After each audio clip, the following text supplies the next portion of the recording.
From advertising to software as a service to data.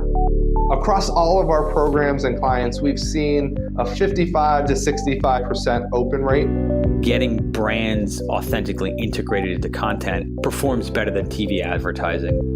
Typical lifespan of an article is about 24 to 36 hours. If we're reaching out to the right person with the right message and a clear call to action, then it's just a matter of timing. Welcome to the MarTech podcast, and I Hear Everything production. In this podcast, you'll hear the stories of world-class marketers that use technology to drive business results and achieve career success. We'll unearth the real-world experiences of some of the brightest minds in the marketing and technology space so you can learn the tools, tips, and tricks they've learned along the way. Now here's the host of the MarTech podcast, Benjamin Shapiro.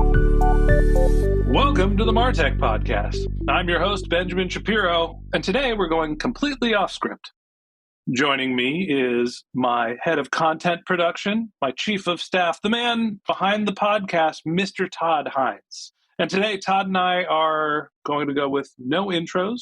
We're going to go with no outros. We're going to go with no planning, but we're going to tell you about everything that happened this year on the MarTech podcast. All right, here's the first part of my conversation with Mr. Todd Hines from I Hear Everything. Todd, welcome back to the MarTech podcast, my man. Good to be back, for no intro. That was a good intro. Let's do it. How many episodes of the MarTech podcast have we published? Are we pushing 2,000 yet? I think we're around 1,400 episodes. And what I'm realizing is that we spend a lot of time writing intro scripts that I probably don't need to read anymore, other than I need to know everybody's names and titles. I was thinking about doing this episode. This is the first time that I've done a solo episode, or what we call a solo episode, and you're here, so I guess it's really not a solo episode. We're doing an episode without a guest from a different company. And I was actually nervous going into recording this episode. And I realized that I've interviewed 329 CEOs over 5 years, and somehow I'm nervous talking to the person that I've been sitting next to for 5 years to go on a podcast. How is that humanly possible? I don't know. I didn't think you got nervous for podcast, Ben, but it's probably because it's that important to you. So this is an important thing. And it's also that normally we've got plans and we've done research and homework and we know who we're going to talk to. And today we're turning the mics on and we're just figuring it out. And we're talking a little bit about what's happened to the MarTech podcast in 2022. So I'm used to interviewing people. I'll ask you a question. And if you want to serve one back to me, I'm happy to answer it. Now that we're at the end of the road here, what do you remember about what we did in 2022? Gosh, that is a loaded question. We built a new sponsorship model. We signed on a new podcast and we hit our goal for revenue. Those are top of mind things for me. Ben, how about you? I think that the year started off for us. The MarTech podcast is obviously the property that everyone listening to this podcast hopefully is familiar with, but we rebranded our company. So we started off as a consulting practice. It was called Ben J. Shap LLC, which is a little me on the name. Sorry, everybody, I'm a little bit of an egotist. But we decided that we were going to rebrand the company to be called I Hear Everything because the content that we were producing and the business that we were running was bigger than a creator business. We were moving outside of this just being me in front of a microphone and you helping me produce the content to helping other brands produce the content. So for me, the year started with the rebrand, which is ironic because we rebranded the company to be able to offer content as a service. So we're now supporting B2B brands and creating podcasts for other people using the infrastructure we developed on the MarTech podcast over 5 years. We launched a new sponsorship model, and the reason behind that was we just wanted to standardize what we were doing so we could support more people that were interested in working with the MarTech podcast. And then we brought on a new content as a service client. Ironically, the podcast is called The Rebrand. So the year started with us rebranding and it ended with the rebrand. I feel like we've come full circle. Brand is central to the vision. It always has been. It's funny you say brand is central to what we do.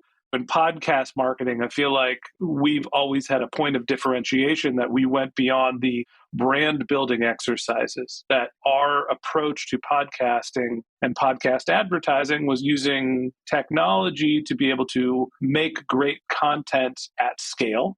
And we've gone beyond just being able to produce one daily show, but now we're doing 4 daily shows. And we're mixing in parts of direct response where we're doing things like getting the data from the podcast, figuring out who's listening, and starting to do retargeting to help our sponsors get in touch with the people that listen to the podcast. I feel like we've talked about this a lot on the podcast, but I still feel like it's something that people don't necessarily grasp. But that said, we still have some marketing to do and maybe some brand building ourselves. Todd, you manage our content operations. When you think about where we've come from and specifically focusing on this year, tell me a little bit about what's gotten easier for you and what's becoming more challenging as we've started to scale our organization. So we brought on some new team members this year who have done a fantastic job of learning the systems, getting really efficient with our processes and executing at a really high level. And to help with that, we've done a lot of work on the back end, building automations into the project management tool we use, Monday.com. So to answer your question about where we've improved and what's gotten easier, we've grown our team. We have a really strong team now. We've solidified some processes that we've been working on, and we continue to automate things around guest communications, for example. We've built out new messaging that is included within our emails that we send every guest we bring onto the show. And those emails have some cross functionality, not only in communicating with guests regarding the content that they create for the podcast in the form of interviews, but then communicating with them options that they have to do some paid promotion on those episodes, other ways that they can boost that content. So what we've built into that product and how we communicate has gotten a lot better. I hear what you're saying in the sense of, as our organization has grown and we've gone from a creator business to now, I don't know whether we're a startup, right? We've been doing this for 5 years. It's a profitable company, but we're not just sort of focusing on building our own content, but we're getting into hopefully a scale phase. We're at least diversifying how we make money, our revenue streams. We've gotten better at communicating. We've gotten better about telling people in appropriate places how we can work together. Some of those are paid promotions. Some of those communications are ways for people that are on our podcast to help share it with other listeners, right? Their community. Communication has definitely been something that we've focused on, and I feel like we've gotten a lot better, and hopefully it's made your job at running the content production portion easier. Talk to me about what's still a struggle and where do you think life has gotten harder now that we're building a bigger organization? As we add more podcasts into the network, there are challenges around the organization. I'd say number 1 is volume. Number 2, organization. So while we have automations and systems, just managing the volume of scheduling guests, scheduling content, writing the show notes, obviously the editing. There are a lot of touch points for every single episode that we create, multiply that across 4 different podcasts. So essentially orchestrating all of those moving parts for 4 separate podcasts is challenging, but also it's not, because in parallel, we've built these automations and we are pretty good about how we use Monday.com. I think that's an area where it's gotten more challenging, but it definitely doesn't feel overwhelming. Let's do some math here. We're doing 7 episodes a week on the MarTech podcast, but we're republishing our older content on the weekend. So let's exclude that. 5 episodes a week, that's new content, and we're doing it across 4 different shows. So we are doing, in our organization, 20 podcasts a week. Do you know how many different stages those podcasts have to go through in terms of production? Like, hey, we received an application all the way down to everything has been published. You put me on the spot. Say 18, 19, something like that. 22 different possible stages that any given podcast can come through. Now, that's 22 steps in a process, and it's not a completely linear process. Not everybody says they're interested in sponsorship, and there's a couple of stages related to that. But we're looking at 15 to 20 different stops along the way. When you think about the volume of communication, here's another fun one. Guess how many different emails that we can send for any given podcast? Oh, man. 20 plus. No, you're wrong. It's something like 17 or 18 emails. So if we're sending, let's say on average, 15 emails per podcast, and we're doing 20 podcasts a week, that's 300 emails per week to coordinate podcasts. So it's like 1,500 emails a year if I'm doing the math right. Now, I don't know, maybe if you're an SDR and you're sending the same email all the time, that doesn't feel like a lot, but we've really spent a lot of time figuring out what to say and who to say it to. And that's been a huge focus of what we've done this year, not only understanding where the podcasts are in terms of production, but how do we make sure that everybody understands what's happening with their content. Todd, if anything else, let me just stop here and say thank you. You are managing, I'm probably doing the math wrong, but 1,500 emails just to manage people coming in that apply to be a guest on the podcast. Oh no, it's even more because not everybody gets accepted on. Those are only the podcasts that we accept. There's 1,500 emails. So there's probably like multiple thousands of emails for the applications that come in and don't get accepted or people that don't actually go through the entire process. Todd, you're managing a team that's sending thousands of emails. Is this what you thought you'd be doing when you were growing up? Well, I'm still growing up, as I hope that we all continue to do. But I appreciate the challenge and I appreciate the opportunity. And I'm grateful to work with the team of really smart and driven and dedicated people. We are all growing together, and I have to give credit to my team, and they make my job incredibly easy. Well, that's maybe not accurate, but it's a clear illustration of how the work of everyone is incredibly important to all gel and mesh together toward this common goal, and to be able to execute on every single one of these episodes across the dozens of different communications as you laid out is pretty phenomenal.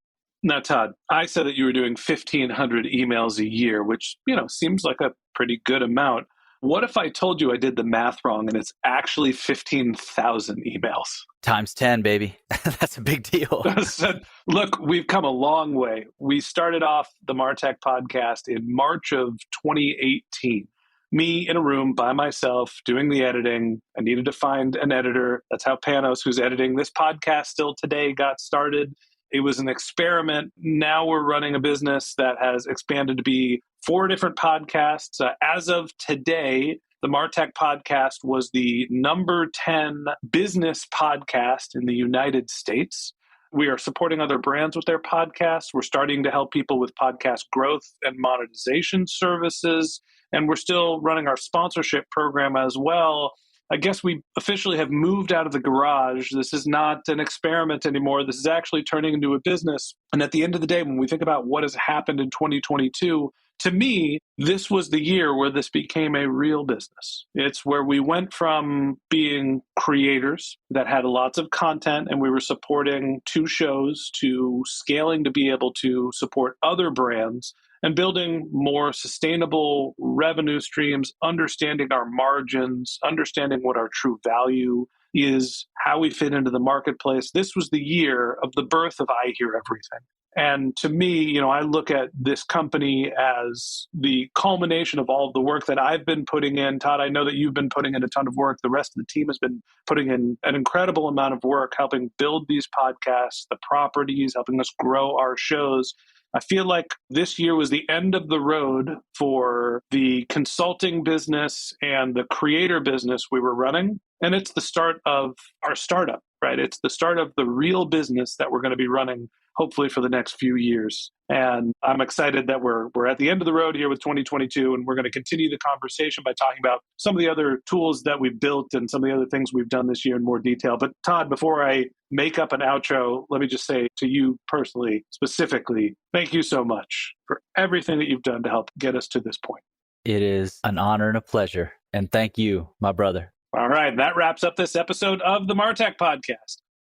Thanks for listening to my conversation with Mr. Todd Hines, the head of content operations, my chief of staff, the man behind the pod. If you'd like to get in touch with me or Todd, well, you can go to martechpod.com. That's our website. You can ask us questions. You can sign up for the MarTech weekly newsletter. You can also reach us on social media. Our handle is MarTechPod, MarTechPod on LinkedIn, Twitter, Instagram, and Facebook. You can contact me directly. My handle is Ben J. Shap, BenJShap. And if you haven't subscribed yet and you want daily marketing and technology knowledge in your podcast feed, we're going to publish an episode every day this year. So hit the subscribe button in your podcast app and we'll be back in your feed tomorrow morning. All right, that's it for today. But until next time, my advice is just focus on keeping your customers happy.